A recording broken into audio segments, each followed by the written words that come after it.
me start off by saying this GT-R is absolutely insane. Welcome to the Nissan GT-R Premium Edition T-Spec from 2024. The final hurrah for the Nissan GT-R. And today we're going to be seeing how good it is in Gran Turismo 7. So, with that being said, you can pick this vehicle up from Brand Central for 200,000 credits. So what do you get for that money? Well, you get a VR38 DETT motor, so it's twin turbocharged. It has a 3.8 liter V6 engine that produces 562 brake horsepower.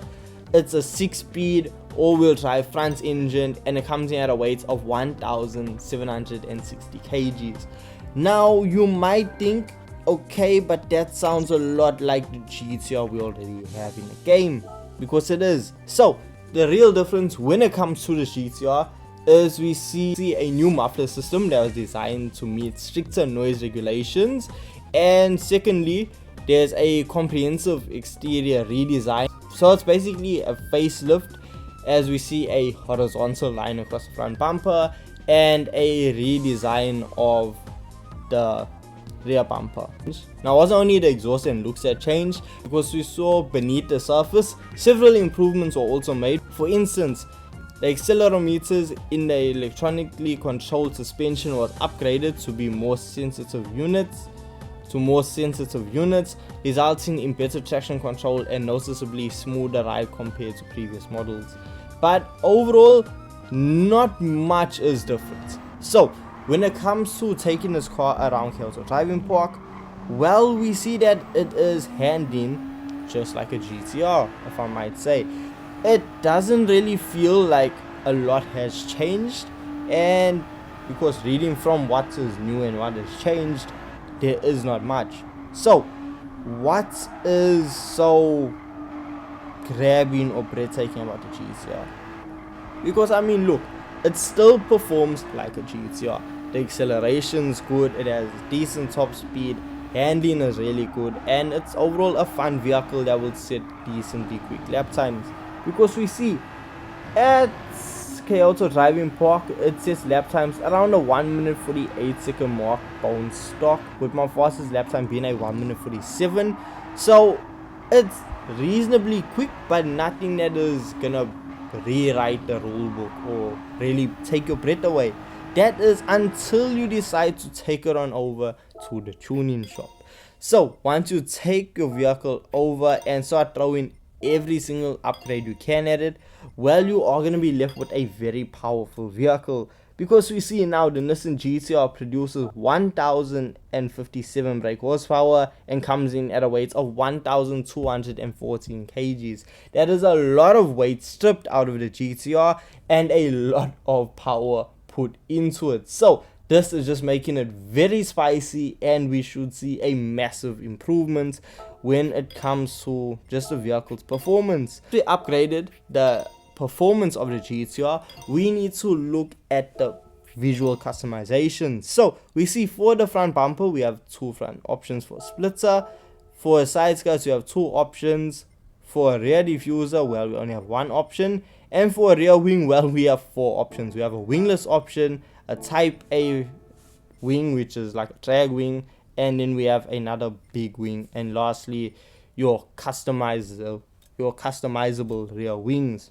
Then we also have grille customization, if you want to change it into what looks like a drag spec GT-R, or just pull the GT-R badge off. That's up to you. So you can really make a drag inspired 2024 Nissan GT-R.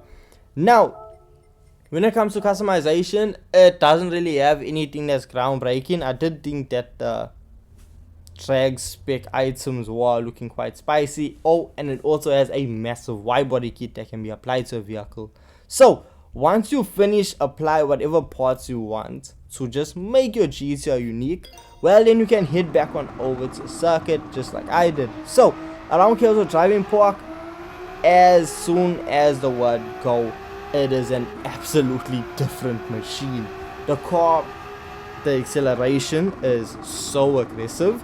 It just keeps chugging and chugging. It hits 300 kilometers per hour with absolute ease. It did not break a sweat getting there, and the thing is, if I had a longer straightaway, it would just keep going and going and going.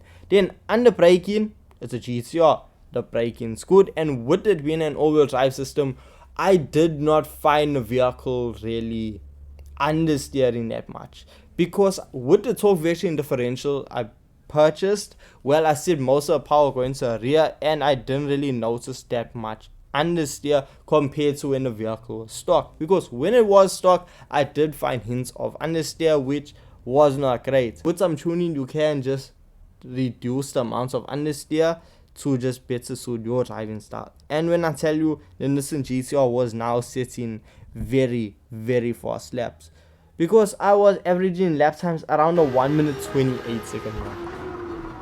Absolutely nutty. As I always said, a vehicle that can set lap times faster than a 1 minute 35 around casual driving park is considered a fast vehicle. Anything faster than a 1 minute 30 is overpowered in my opinion, and the fact that this is setting lap times around the 1 minute 28 second mark is absolutely mental. So the Nissan GT-R from 2024, this car is a weapon. It's a force to be reckoned with. Is it something we have not experienced before in Gran Turismo 7? No. I feel that, in my personal opinion, that the Nismo variant of the 2017 model is a lot better than this T-Spec.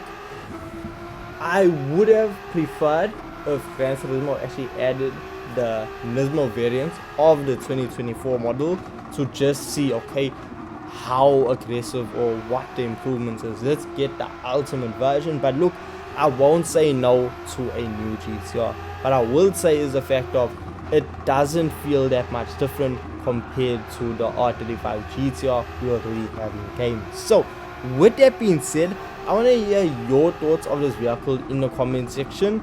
It's fun. Will I see it being great for money grinding? I don't think so. I'm sure I can work out a tune to just get it going, but I don't see it having great fuel economy, and it's not really that overly powerful that it's gonna be a real go-to. But hey, I haven't worked on anything yet, so let me not speak further. So as I said, let me know your thoughts on the new GT-R in the comment section down below, and with this being said, I'll catch you guys in this video. Peace.